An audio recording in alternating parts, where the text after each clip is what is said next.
Bună, dragilor, și bine ați venit la o nouă citire. De această dată te invit la o citire generală, în cadrul căreia vreau să analizez puțin relația dintre tine și o anumită persoană sau relația dintre tine și ceilalți la modul general vorbind. Hai să vedem ce ți se transmite, ce trebuie să știi în acest moment în care tu ai intrat pe această filmare.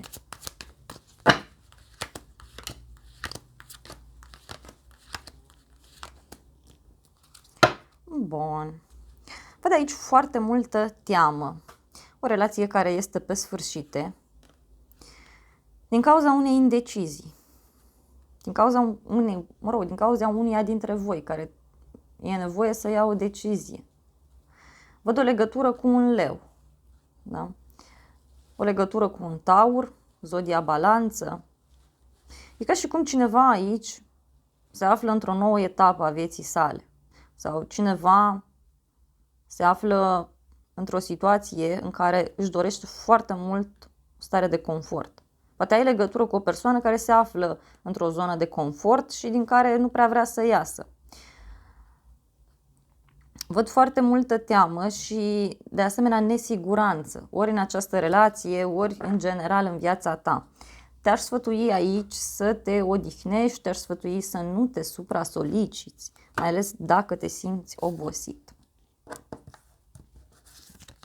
Hai să vedem, prima carte, 5 de bâte. Uite, văd o ceartă sau o agitație în relațiile tale. Sunt tot felul de discuții în contradictoriu care apar. Persoane care se ceartă, e agitație. Poate e vorba de o relație în care gelozia este prezentă atât din partea ta cât și din partea celeilalte persoane. Da? Hai să clarificăm puțin toată această situație, să vedem ce este cu 5 de bâte. În unele cazuri este vorba de o relație de triunghi amoros. E ca și cum mai este cineva în această relație. Dacă e vorba de muncă, vezi că e concurență, mai e cineva care vrea locul tău, mai e cineva care vrea salariul tău. Ia să vedem. Da, cineva vrea o siguranță sau e vorba de niște discuții în contradictoriu care apar legate de faptul că cineva este încăpățânat, cineva nu vrea să renunțe la un anumit lucru. Da? Și văd aici o stare de plictiseală. Nu știu, ori nu mai e iubire, ori sentimentele care sunt prezente nu sunt suficiente, că uneori sentimentele nu sunt suficiente. Dar văd aici că totuși ceva se închide. O așteptare ia sfârșit. Hai să vedem mai departe. Următoarea carte. Da, uite, e o situație legată de niște acte, hârtii, documente sau este o situație legată de zona birocratică. Da? Poate chiar, nu știu, relația dintre voi s-a mai răcit. Alții parcă sunteți uniți de niște probleme legate de acte sau niște probleme legale. Totuși văd că cineva dorește să repare această relație, însă nu știu cât de mult va funcționa. O să vedem în final. În mintea ta, regele de cupe. Uite, ai aici legătură cu o persoană dintr-o zodie de apă. Rac, scorpion, pești. De asemenea, văd o puternică legătură cu trecutul. Însă, aici văd că, de asemenea, treci printr-o perioadă în care nu poți să lași trecutul în urmă, nu poți să lași ceva deoparte. Uite, regele de bâte. Poate ai legătură cu niște instituții. Sau e vorba de o persoană din viața ta. Poate să fie o persoană dintr-o zodie de foc, leu, berbec, săgetător. Cineva care încearcă să te convingă de un anumit lucru.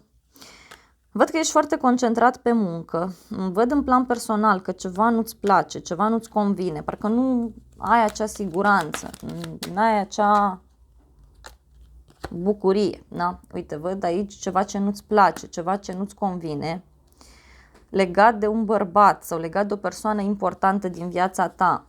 Dacă ești bărbat, e vorba de o altă persoană care este în viața persoanei iubite sau ceva de genul acesta. Uite, o distanță, o persoană care manipulează, văd aici, sau niște minciuni care sunt puse. Un blocaj care este dat pur și simplu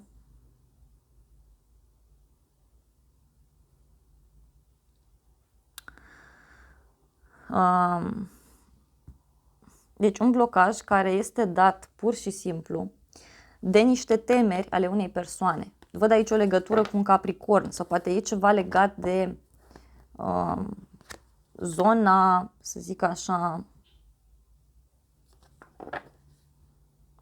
birocratică. În inima ta, 9 de spade, uite, văd că ești foarte stresat. Poate ai niște probleme personale de rezolvat, poate este o perioadă agitată pentru tine, dar, repet, te văd stresat sau stresată. Wow! Da, stresat pentru că, uite, treci printr-o transformare absolut profundă. Aici poți avea o legătură cu zodia Scorpion. Nu știu, ți este teamă ca ceva să nu se închidă. Văd aici niște secrete pe care le-ai aflat sau niște secrete pe care le intuiești. Sunt niște lucruri aici care nu se leagă în mintea ta. Ceva nu se leagă, ceva nu-ți place și atunci e normal să te stresezi.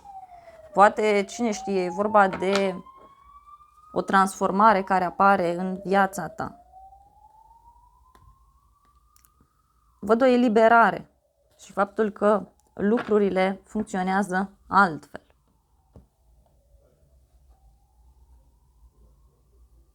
Da. La baza manifestărilor tale, asul de cupe, uite, tu vrei liniște, vrei pace, vrei să stai tu cu tine. Îți dorești aici să cunoști o nouă persoană, sau îți dorești să stai într-un cadru în care să fii apreciat, în care să fii iubit. Hai să vedem mai departe ce îți spune acest as de cupe. Vrei liniște. Uite, au ieșit două cărți. Turnul și cu Marele Preot. Wow, o legătură cu un taur, dar aici văd clar că tu îți dorești foarte mult o rupere. Nu știu, ori îți dorești o căsătorie, ori îți dorești aici să te eliberezi dintr-un contract. Vrei să trăiești diferit, vrei să acționezi într-un mod diferit.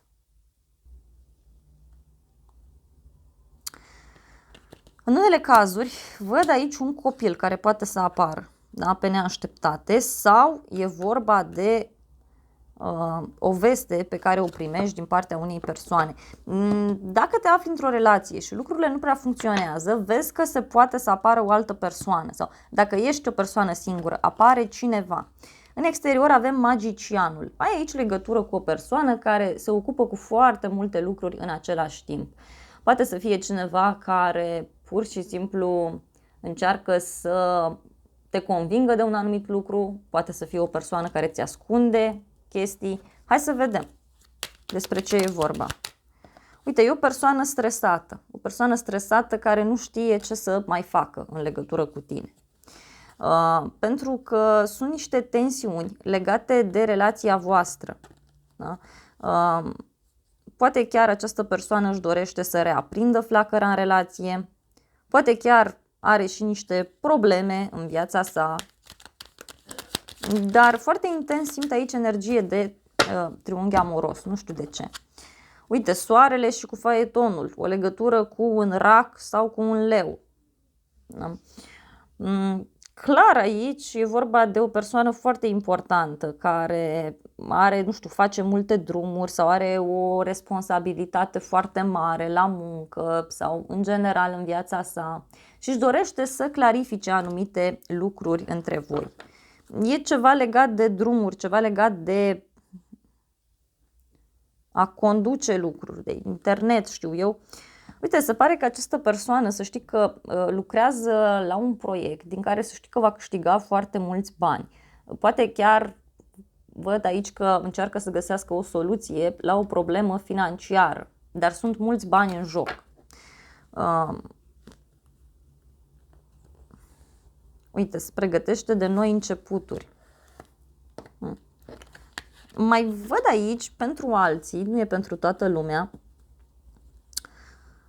faptul că are ceva de rezolvat cu o colegă la muncă sau are ceva de rezolvat important pentru casă, da? Sau cu o persoană importantă. 4 de bâte.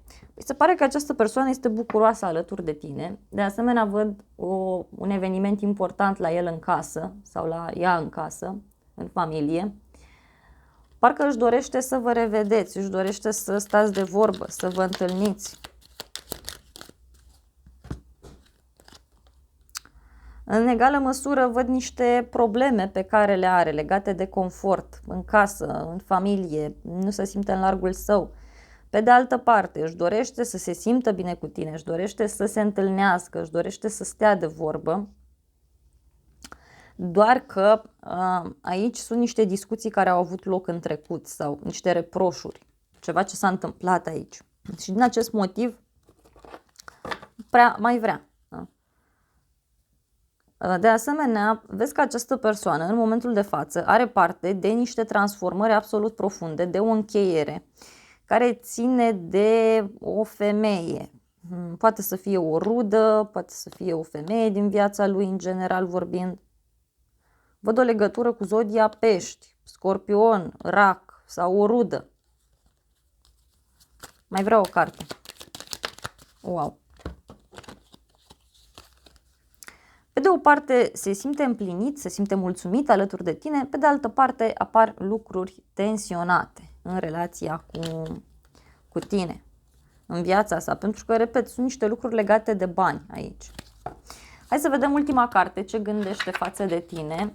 Păi, uite, 2 de bâte. Se pare că își face planuri pentru un viitor foarte îndepărtat alături de tine și, de asemenea, văd că este o persoană care se poate afla într-o altă țară sau într-un alt oraș. De asemenea, văd că pregătește o călătorie împreună cu tine, pregătește ceva important. Parcă vrea să mai aștepte. Parcă vrea să mai aștepte ceva. 4 de cupe și s-a mai întors o carte. Da, uite, ceva nu-i place și parcă mai așteaptă ca lucrurile să se miște într-o anumită direcție. Ceva nu-i place, ceva l-a pus pe gânduri și stă acolo deoparte, poate chiar evită un anumit subiect. Mai vreau o carte. Am crezut că s-a întors o carte.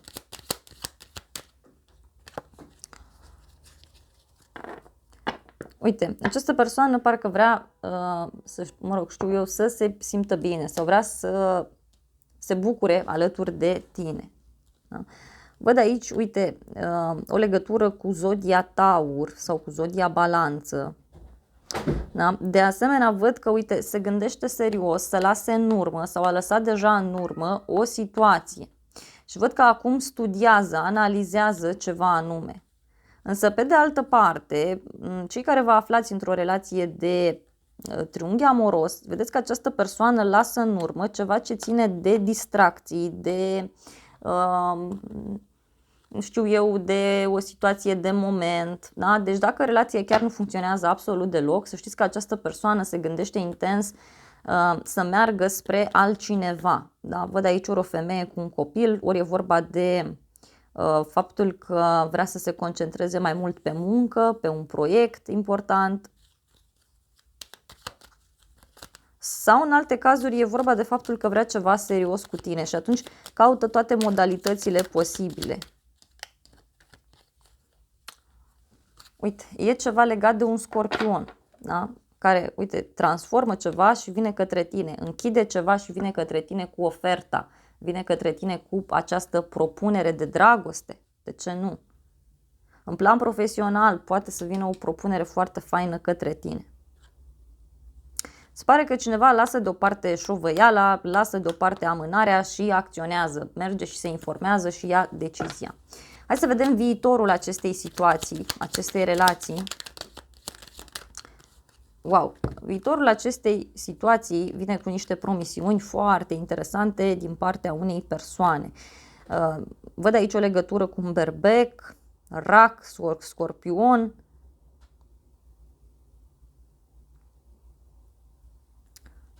Văd o întâlnire la o vreme de seară, o întâlnire într-un loc public sau, mai bine spus, într-un loc cunoscut, dar în același timp e un loc mai dosnic, mai ascuns. Văd aici de asemenea niște reguli pe care cineva încearcă să le impună. Dar oricum ar fi, văd că relația merge spre bine. Da? Se impun niște reguli, are loc o discuție. Și să știi că această așteptare mare se diminuează, da? Se micșorează. Uite, e ca și cum lucrați la ceva împreună, rezolvați ceva, reparați ceva împreună. Un lucru vechi.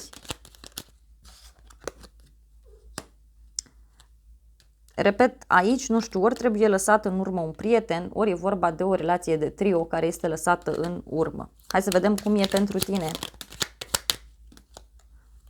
Da, ție se pare că nu prea o să-ți convină această situație. Văd un drum pe care îl faci.